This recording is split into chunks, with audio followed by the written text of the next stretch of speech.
ශ්‍රී ලංකාවේ ප්‍රථම අගනුවර වන අනුරාධපුරය ඉතිහාසය හා සංස්කෘතියෙන් පිරි ගමනාන්තයකි. නරඹන්නන්ට නිස්කලංක පරිසරයේ ගිලි කලක් සශ්‍රීක වූ ශිෂ්ටාචාරයක කතාන්තරය පවසන පුරාණ ව්‍යූහයන් ගවේෂණය කළ හැකිය.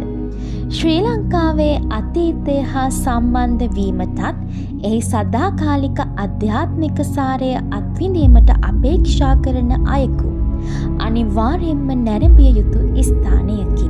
අනුරාධපුරයේ නැරඹිය යුතු බොහෝ ස්ථාන අතරින් ජයශ්‍රී මා බෝධීන් වහන්සේ දේවානම්පියතිස්ස රජතුමා විසින් රෝපණය කළ ජයශ්‍රී මා බෝධීන් වහන්සේ වාර්ෂිකව බොහෝ වන්දනාකරුවන් සහ අමුත්තන් ආකර්ෂණය කරන ඉතාමත් ගෞරවනීය හා ඓතිහාසිකමය ස්ථානයක් ලෙස පූජනීයත්වයට පත්. ගෞතම සම්මා සම්බුදුරජාණන් වහන්සේගේ ද්‍රෝණයක් ධාතුන් වහන්සේලා වැඩ සිටින ලෝකයේ පූජනීයම ස්ථාන අතුරින් එකක් ලෙස රුවන්වැලි මහා සෑය හෙවත් ස්වර්ණමාලී මහා සෑය හඳුනාගත හැකිය.